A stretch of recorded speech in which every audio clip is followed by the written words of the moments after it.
lancer des constats et mais plus avancé, plus j'ai été portée à préparer mon PowerPoint. Donc, c'est peut-être un mélange, mais attendez-vous pas à un argumentaire bien suivi, bien développé, parce que ce n'était pas mon but.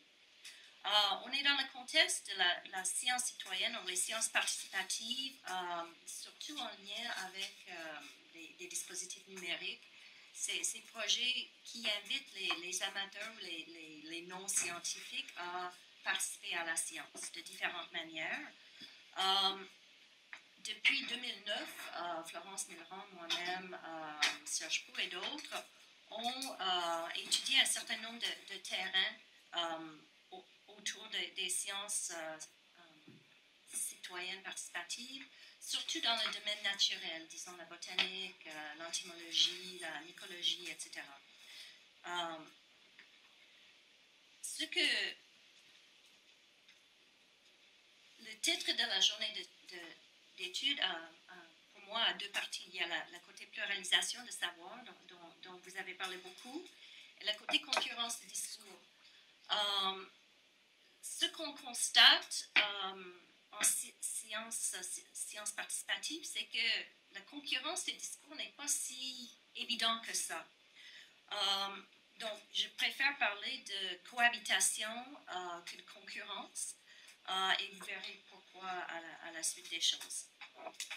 Donc, je voudrais aller à mes constats à partir de 3 cas qui ont été choisis un peu pour ne pas répéter ce que certaines personnes ont déjà entendu de nos travaux. Donc, je vais essayer de ne pas me répéter et donc de faire valoir certaines choses dans chacun de ces cas.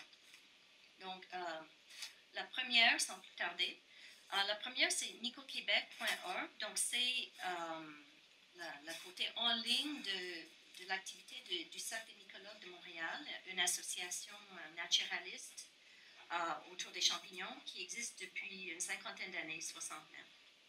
Et leur site, leur portail existe depuis une dizaine d'années. Ce qui est intéressant particulièrement avec ce cas et pourquoi j'en parle ici, c'est que les universitaires ne sont pas en charge du projet, contrairement à beaucoup de projets de sciences participatives qui sont menés par des scientifiques. Ici, c'est mené par des mycologues amateurs.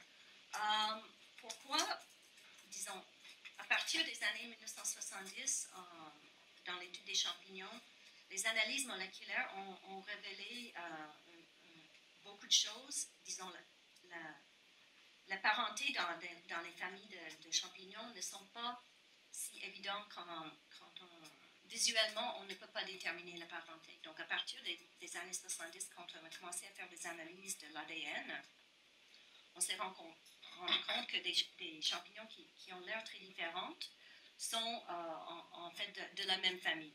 Donc, les scientifiques, les universitaires ont changé d'orientation pour explorer beaucoup plus les micromycètes, donc les mini-champignons, et ce côté ADN, laissant un peu l'espace pour les gens qui s'intéressent à observer des champignons dans la forêt, laissant un peu cet espace vide. Donc, mais pas uniquement. Donc, mais ce que ça fait pour les cercles mycologues et pour Myco-Québec, c'est que ils ont pris confiance, ils ont développé des compétences en observation des plus grands champignons. Et donc, ils se considèrent et sont considérés par d'autres scientifiques universitaires comme les experts dans ce type de mycologie. Donc, sur leur site, on va lire « D'ici à ce qu'on puisse apporter notre séquenceur ADN dans la forêt, l'apparence d'un champignon est le premier critère dans la clé d'identification d'un champignon. Alors, maîtrisons ce critère. »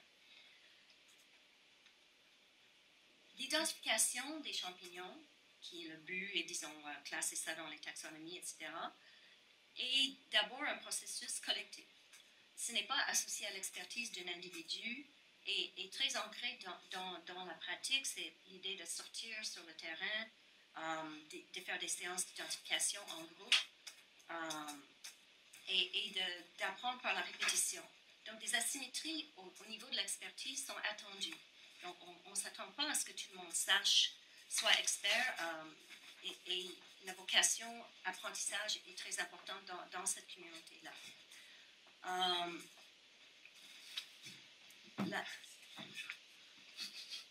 Mais ça ne veut pas dire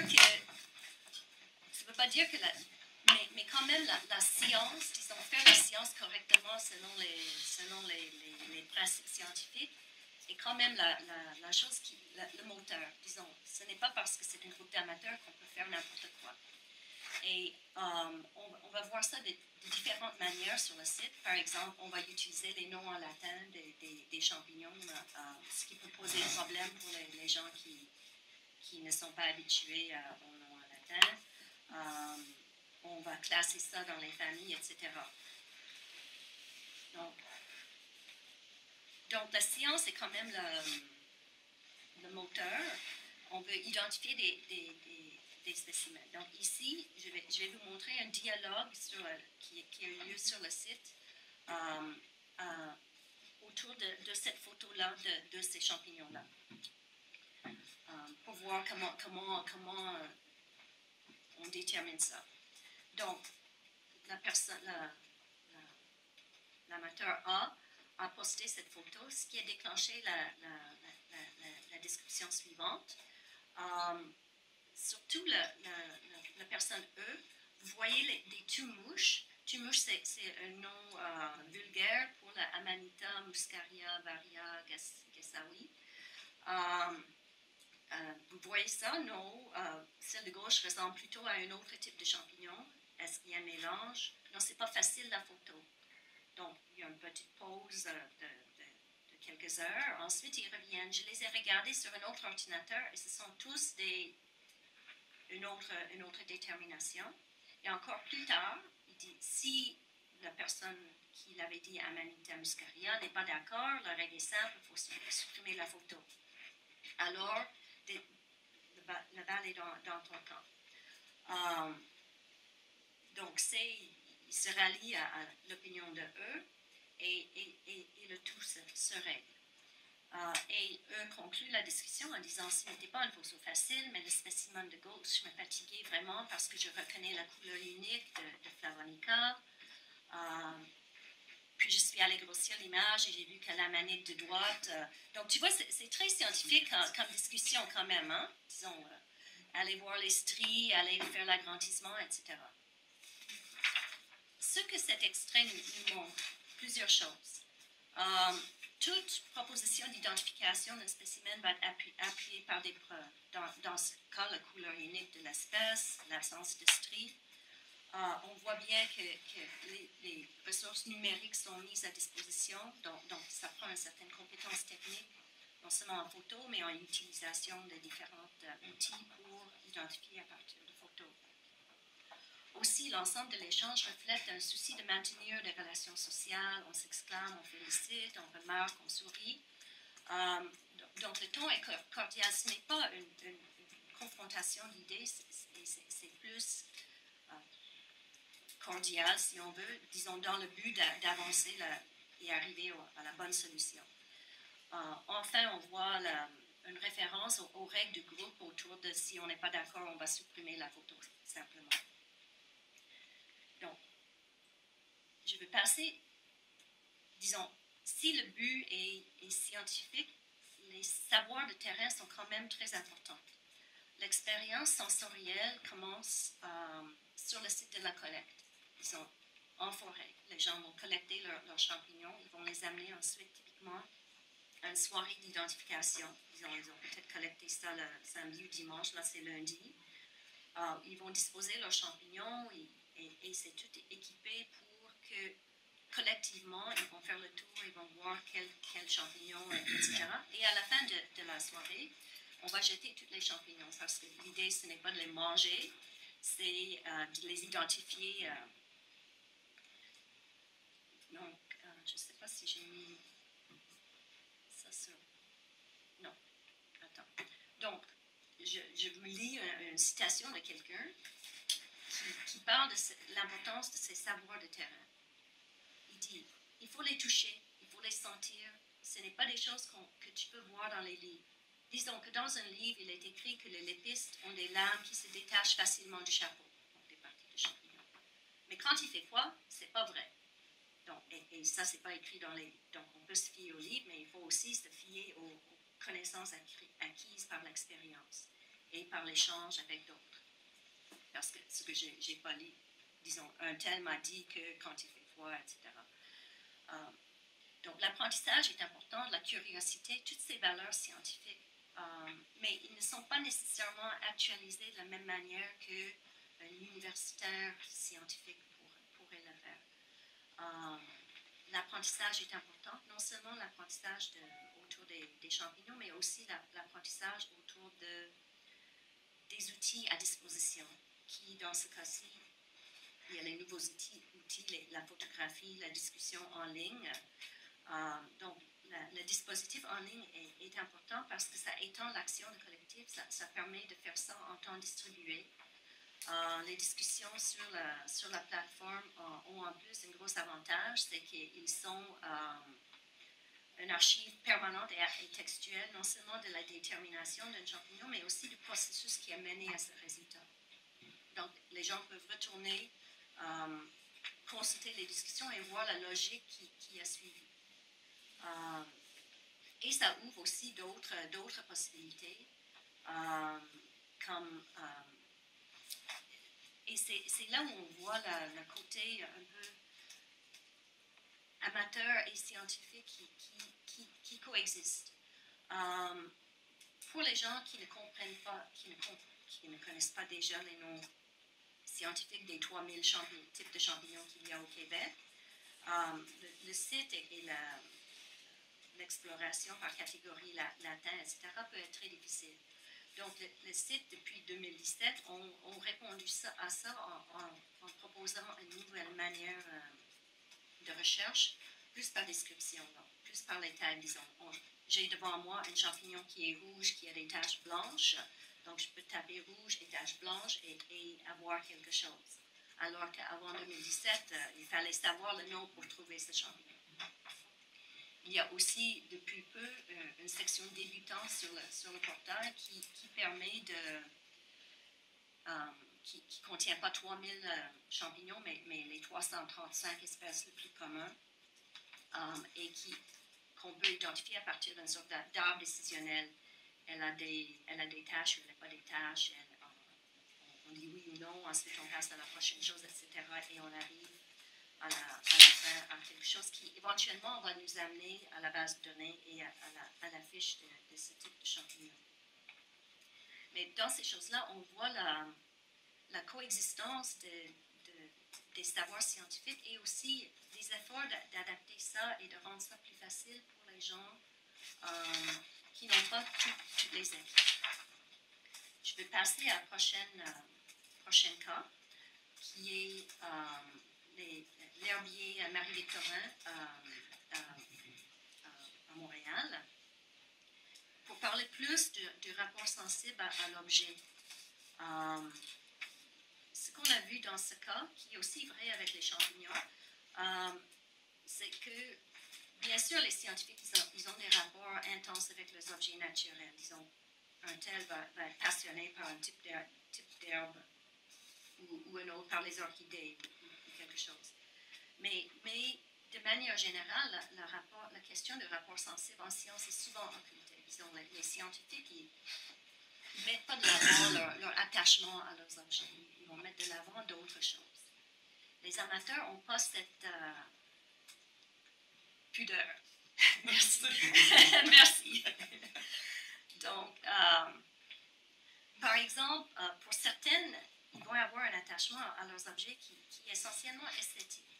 Donc, cette personne dit, je ne connais pas les noms des plantes, mais je les aime, ça me suffit. J'ai ramassé cette plante-là parce qu'elle avait des belles fleurs. Et c'était tellement un beau bleu, il pleuvait, et elle n'aime pas la pluie. Donc, on personnifie la fleur. Hein?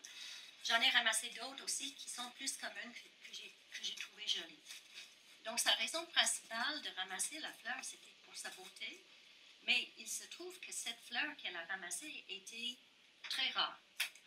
Et par la suite, elle a appris qu'elle était rare en consultation avec les autres personnes. Elle était fière de ça. Elle a appris beaucoup de choses sur cette plante et cette famille de plantes. Et mais pour elle, c'est sa plante.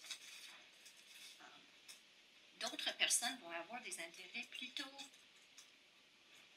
intellectuels, sinon scientifiques. Disons un type de plante en particulier. Ou encore et les gens ils vont faire beaucoup de travail pour déterminer les informations autour d'une plante. Disons, sur un herbier, on a souvent la plante collée, séchée, et aussi une étiquette qui dit quand c'était collecté, par qui a dit que c'était telle plante, si la détermination a changé, il y a la notation, etc. Donc, il y a toute une histoire sur une planche d'herbier. Et donc, cette personne qui était en train de numériser les planches d'herbier, ce que je trouve c'est le fun, c'est qu'elle date de 1842 et avec le nom d'un botaniste connu, qui a son nom dans... C'est comme toucher l'histoire un peu. Donc, la motivation est souvent plus large. La science, oui, mais dans son contexte d'intérêt pour l'environnement, pour certains, les préoccupations politiques autour de la conservation, etc. Le rapport sensible est aussi un rapport qui est très important dans le développement des savoirs expérientiels. Disons, le corps est engagé dans la pratique à travers les sens.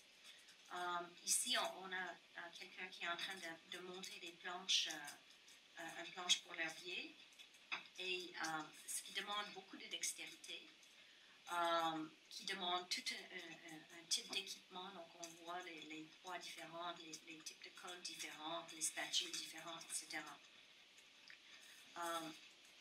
Les personnes qui font ça deviennent très habiles et après les longues heures de pratique, leur réflexe devient presque automatique. Donc, on a des gens qui nous ont dit que c'est reposant pour la tête. Pourtant, ça demande une concentration extrême, mais ça fait appel plus au corps, à la cognition incorporée.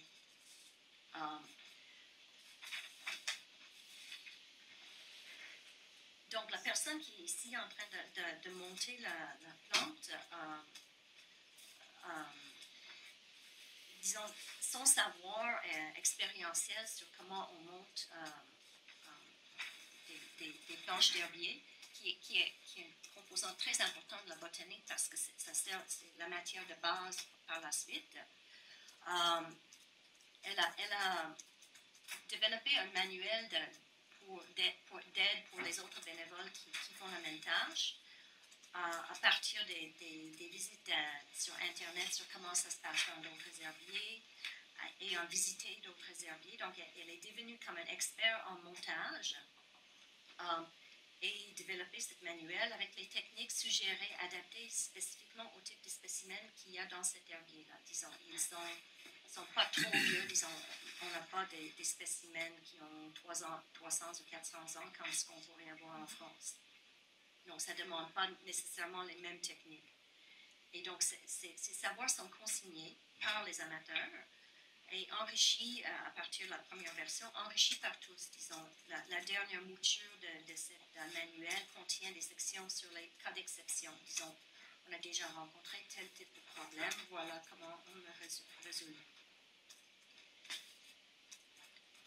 Le travail, disons, d'équipement de l'espace se réalise aussi en cours d'activité. Disons, les gens, ils vont bricoler leurs outils pour les besoins de la tâche. Un autre exemple, c'est la photographie de ces spécimens pour les numériser, pour les mettre en ligne. Si vous voyez la photo de droite, il y a cette petite boîte qui a une graine là-dedans. Certaines planches des spécimens comprennent des enveloppes comme ça qui sont fixées sur la feuille et qui contiennent des morceaux de plantes qui ne peuvent pas être collés directement. Et donc, normalement, quand ils sont rangés, ils sont fermés et ça fait un petit enveloppe. Il y avait pas de problème à à l'emplacement de l'enveloppe avant la photographie parce qu'on prenait la planche concrètement, on l'a développée, etc. Mais avec la photo, ça faisait des ombres et donc ça faisait des photos moins jolies. Donc là encore, la chose esthétique. Et ça prenait beaucoup plus de manipulation pour la tenir ouverte, etc. Donc, une des personnes qui s'occupait de photographier les spécimens a proposé qu'on fasse ça autrement, qu'on la place autrement, qui serait une manière plus adaptée pour la photo. Et qui, finalement, c'est une solution qui convient à tout le monde. Je passe assez vite à ma troisième. Je suis bon pour le temps? Je passe assez vite au troisième cas, qui est les aéronautes. Les aéronautes, c'est une plateforme web, un projet piloté par le Musée national d'histoire naturelle de Paris. Ils ont numérisé massivement toutes leurs planches de spécimens, des millions de spécimens, mais sans créer la partie base de données à côté. Donc, il existe des photos des planches, ce qu'on voit dans le coin, mais la partie base de données en format base de données n'existe pas. Donc ce projet fait appel aux participants, aux citoyennes d'aller sur un site web, de visualiser les photos des spécimens et de transcrire les informations qu'on voit sur les étiquettes dans les champs sur une sorte de formulaire. Et il y a une sorte des éléments de gamification dans la plateforme. On peut avoir des statistiques sur sa contribution. C'est organisé en forme de mission selon un type de plante, selon une région géographique, etc.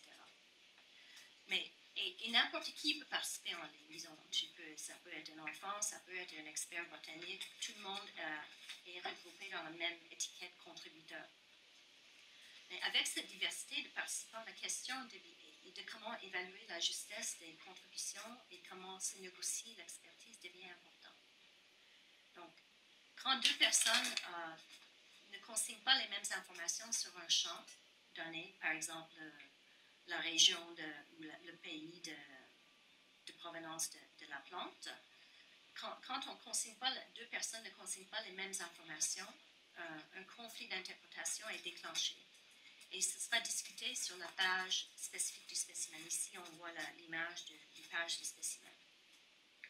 Donc, ce qu'on a fait en regardant cette plateforme en particulier, c'est de regarder comment se négocier l'expertise.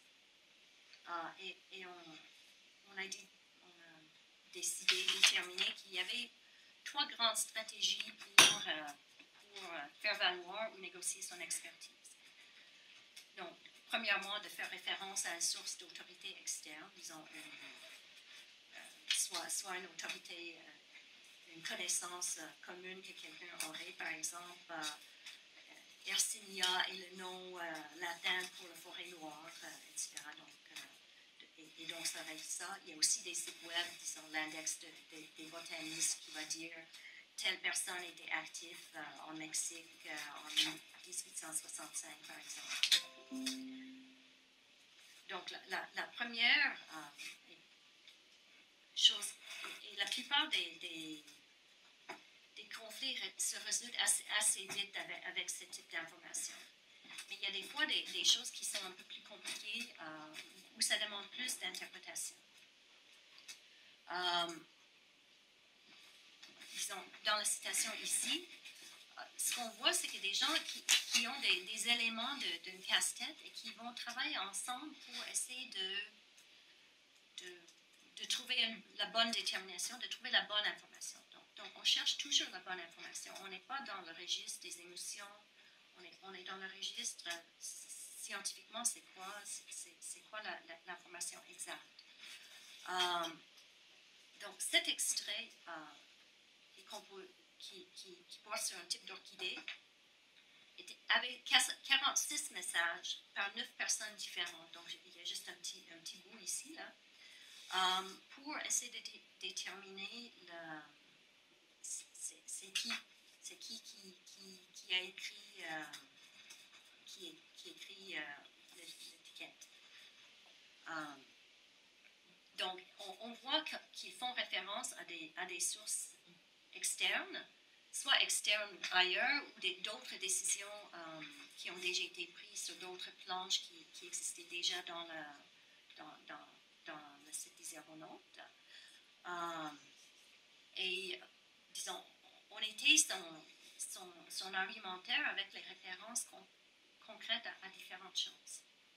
Et finalement, ici, on n'arrive pas à une conclusion, mais éventuellement, on arrive à une conclusion. Une chose qui était surprenante pour nous, c'est le degré auquel l'affirmation absolue de son expertise est absente. C'est très rare que même un botaniste d'expérience, et on peut savoir parce que des personnes ont des profils sur le site, c'est très rare que les gens vont mettre de l'avant directement leur expertise. Il y a une sorte de politique de la modestie où s'ils veulent contredire quelqu'un, ils vont prendre beaucoup de précautions pour le faire. Et toujours en prenant la peine de dire pourquoi. Mais ça arrive quand même un peu. Et donc là, on en a trouvé un exemple, qui est un exemple de mission sur le Québec, disons, les aéronautes, même si c'est un projet français, ils ont fait une mission sur les plantes du Québec. Et ici, une des règles implicites, une des règles de la plateforme, si c'est une plante cultivée, on va classer ça non utilisable dans le site parce que ça ne vient pas d'un habitat naturel. Donc, la première personne propose de faire cette option non utilisable. Et le deuxième dit, cet arbre est planté, mais ce n'est pas la variété horticole. C'est voilà, là. Il arrive encore fréquemment qu'on plante des arbres indigènes du Québec autour de nos maisons. Frère Marie-Victorin avait bien identifié ce spécimen qui est tellement bien renseigné que ce serait dommage de perdre l'information. Donc, Frère Marie-Victorin, c'est un sommité, donc le fait que c'est lui qui avait travaillé sur cette planche, déjà, ça a une certaine valeur. Donc, on doit garder la planche, ne pas la mettre inutilisable pour cette raison-là, mais aussi, disons, pour une récolte normale. Et ensuite, pour la géolocalisation, il a l'adresse exacte, disons vraiment exacte, à Longueuil. C'est là que résidait la communauté des frères des écoles chrétiennes à l'époque de Marie-Victorin. Donc, quand on sait que l'aéronaute 2 est un Québécois et un botaniste de profession, on comprend un peu mieux ça. Mais c'est très rare qu'on va voir assez directement comme ça cette affirmation d'expertise. On voit, par exemple, disons, chaque mission a un chef de mission qui a une sorte de rôle d'autorité. Et cette personne va intervenir avec son autorité, son expertise, mais surtout sur les consignes du jeu, sur les consignes, qu'est-ce qu'on doit inscrire ou pas, et rarement sur la détermination, sur le contenu scientifique de la chose. La plateforme a aussi un rôle à jouer dans cette attribution d'expertise, parce que chaque contributeur a un profil qu'il peut nourrir plus ou moins, mais où on va voir, par exemple, le nombre de missions auxquelles la personne a participé, le nombre de contributions qu'il a fait, le nombre de spécimens sur lesquels il a travaillé. Ici, on est devant un grand contributeur. Hein? Donc, c'est quelqu'un qui contribue beaucoup. Donc, si moi, j'y vais sur le site et moi, j'ai un conflit d'interprétation avec cette personne-là, je vais avoir tendance à me plier à son opinion, hein, juste par les statistiques. Donc, l'expertise, ce qui me vient à dire que l'expertise, oui, c'est dans la scientifique, mais aussi que le dispositif a son rôle à jouer là-dedans. En rendant visible les contributions, en rendant visible aussi cette quantification de choses.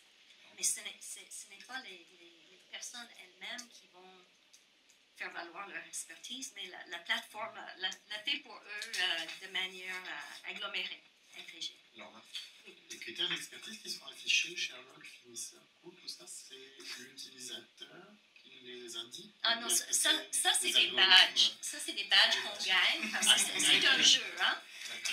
Et les badges ont différentes significations. Disons, noctambule, c'est quelqu'un qui travaille de nuit, mais disons quelqu'un qui travaille de nuit selon l'horaire à Paris.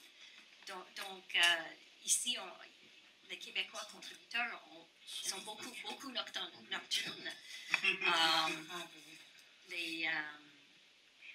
Les finisseurs sont des gens qui sont spécialisés en terminer l'émission. Podium, c'est probablement parce qu'il a beaucoup de contributions. Les différentes choses ont différentes significations. Mais ils sont attribués comme automatiquement. Il y a une badge. Ça, il y a un algorithme. Oui. J'arrive à ma conclusion. Parfait. Pour dire que dans l'ensemble, la pluralité des savoirs, on la voit même sur une plateforme numérique, on voit le côté sensible des choses, on voit les provenances différentes des personnes, mais c'est rare que ça se traduise dans les relations conflictuelles ou de concurrence du discours. C'est peut-être parce qu'on est dans le domaine science, et personne vise la science. Tout le monde vise la science, même les amateurs, ils visent la science. Donc, ce n'est pas dans une contestation de but ou de quelque chose comme ça qu'on pourrait être, par exemple, dans les forums de discussion autour de la maladie où on a les patients qui ont un point de vue, qui vont faire valoir leur savoir. Donc, on est dans un autre milieu où on ne voit pas vraiment la concurrence du discours. Et donc, je suis sûre qu'on va avoir le temps de discuter de ça plus tard. Merci, Laura. Merci.